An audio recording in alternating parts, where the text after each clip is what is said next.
Everyone in Canada has an opinion on Conrad Black. He's as tough as an alder, as unignorable as the continental shelf. Weather systems have had less impact on Canada than Conrad Black.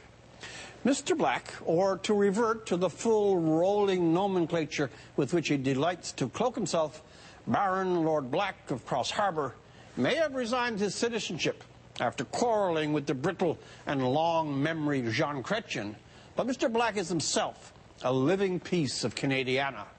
He may, in pique or on purpose, have given up on Canada, but Canada cannot extricate itself from him.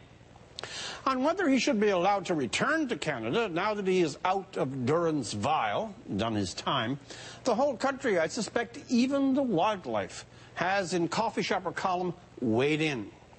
Mr. Black has a strong talent for upbraiding his enemies and swaddling his fans.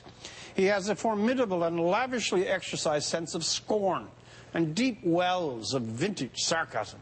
He collects foes like others collect china. He has, or had, though this will never be allowed by him, a talent, an almost unappeasable appetite for bringing massive trouble onto himself. He was, to a degree, complicit in the miseries that lately befell him. We must note, however, that he despises most journalists. So, mindful of W.C. Field's excellent example, he really cannot be all bad. On the other hand, take some notice, please, of how he has handled himself since the Great Fall.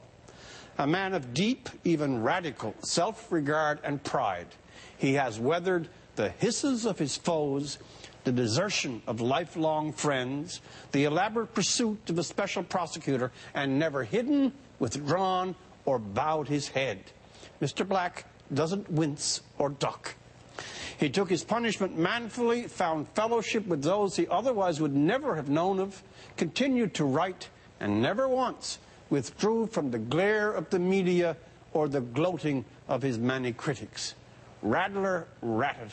Black stood his ground. He deserves credit for this. I don't think he should get any special treatment, and if anyone can really show he has received some, then by all means, bar him. But neither should he be scourged for personal qualities, like his admirable taste for plain words and short sentences, and a prose style that breathes humility down to the last demotic monosyllable. Nor should the nursed animosities of chartered black haters keep him out of his home in Toronto and away from his deeply cared-for wife. Her steadfastness and loyalty during this painful twilight has about it very much to admire. And will we not all agree that compassion has some claim on the Canadian soul? It's easy or small to pile on now. He went to trial, fought, lost, served his time, even the second returned to jail, all without whining. But more, Conrad Black, like him or not, has added color and texture to this country. He's a whole chapter in the story.